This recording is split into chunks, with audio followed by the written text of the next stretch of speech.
The president is commemorating 80 years since the D-Day invasion of Normandy. His address just now focused on the legacy of Pointe du Hoc as well as threats to global democracy. So let's bring back CBS News' reporter Olivia Gazis and CBS News correspondent Elaine Cobbe. Olivia, what stood out to you from what we just heard from the president from a national security perspective? Vlad, what was striking to me was that this speech sounded much more like a call to action by the president than it was an assertion of the strength and unity of the world's democracies. He has used these speeches overseas before to stress that the world remains united in the face of aggression by autocrats worldwide. When he was in Warsaw to mark the one-year anniversary of the conflict in Ukraine, he was able to say, he had a similarly lofty speech, and he was able to say democracies have grown stronger, not weaker, and autocracies have grown weaker, not stronger.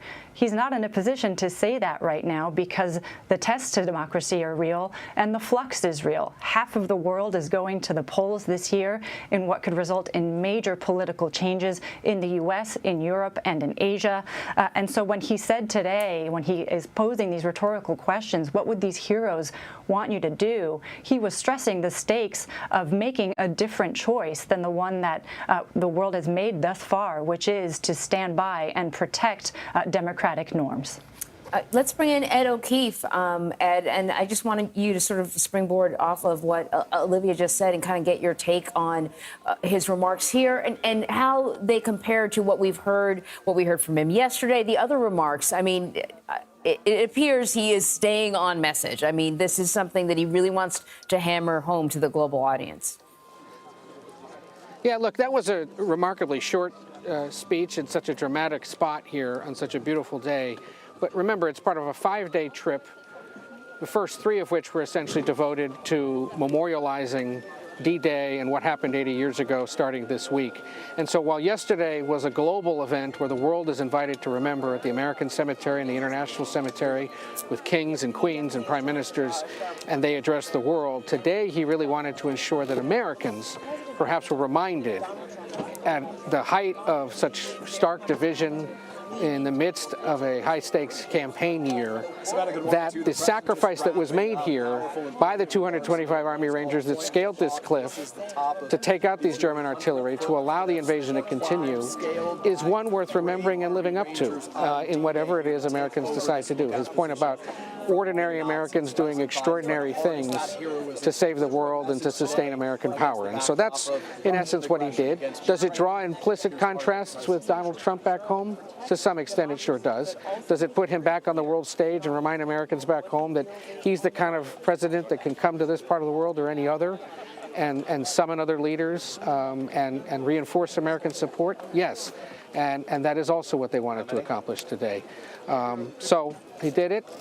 Will it be fairly or unfairly compared to what Ronald Reagan did 40 years ago? It probably will.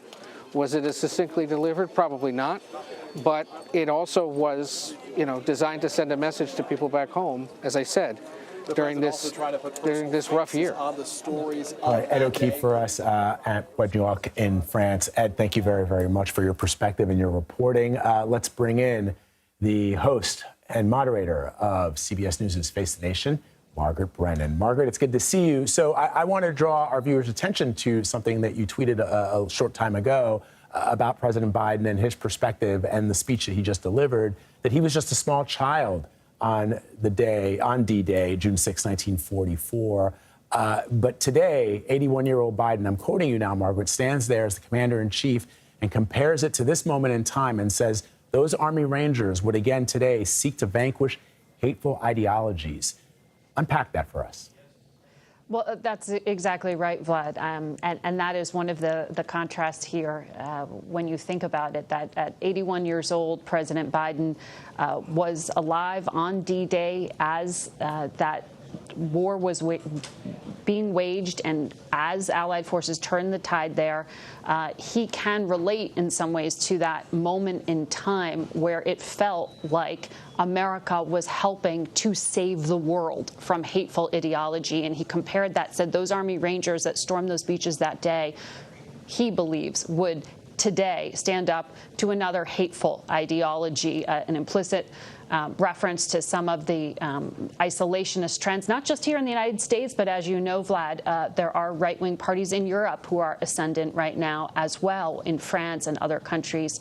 Also referring back to Vladimir Putin as the tyrant of the moment and saying those Army Rangers, if alive today, would be standing up to him once again as the largest land war in Europe since World War II wages in Ukraine, a war we should note U.S. forces are not part of right now, but are helping to arm and defend Ukraine. And Vlad, it is so immediate for those in Europe who feel the proximity to that fight and the shock of Vladimir Putin going in and attacking a European capital, Kyiv, nearly 3 years ago now. And so this feels very close to home for many in Europe. And France, host to these festivities today and this remembrance, their president has talked about needing to keep the option of potentially sending troops on the table. So in the mind of President Biden and others there, this conflict has a lot of echoes of another very dangerous period of time when the forces of isolationism, when the forces of hate were ascendant in Europe.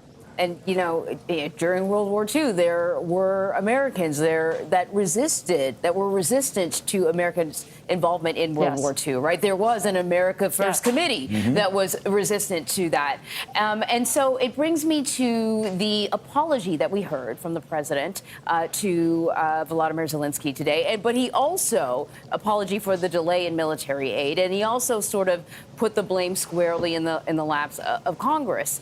And so I wonder how much of the messaging that we've heard since he's been in France is also for the audience at home. And we can't kind of deny the fact that Donald Trump is back on the campaign trail. And I'm sure the president is aware of that, too. Yes, absolutely. And you know, it occurs to me that another individual who was alive when those beaches were stormed was the Republican leader in the Senate, Mitch McConnell, who has been standing up to those forces of isolationism within his party and actually told us back in April. I spoke to him right after he hung up with Volodymyr Zelensky and apologized on behalf of the Republican Party for that 6-month delay in the United States approving the aid package to surge weapons, 225 of which today were 225 million of that $61 billion package released to Ukraine today by President Biden. In it, artillery, personnel vehicles, other items, as Ukraine tries to close the gap. That delay had real-world impact on the battlefield. Even Mitch McConnell says the Republican Party, his party, had some responsibility for that because the United States, as Reagan and others would say, is the arsenal of democracy. It is the largest weapons producer in the world. It can turn it around faster, and delivering those, the failure to deliver, did have an impact. Russian forces have reconstituted. Ukraine is, in some ways, on the back foot in the east of the country. That is why last week President Biden changed policy and said that Ukraine can use U.S. weapons to fire into the Russian Federation for the first time, something the United States have been reluctant to do because they didn't want that to be perceived as an escalation, telling Ukraine at first you can only use weapons in a defensive manner, not offensive. Now, the United States saying, we understand you're getting hit hard and you can hit back at what's being fired at you from that Belgorod region, right across from Kharkiv, that area they're trying to defend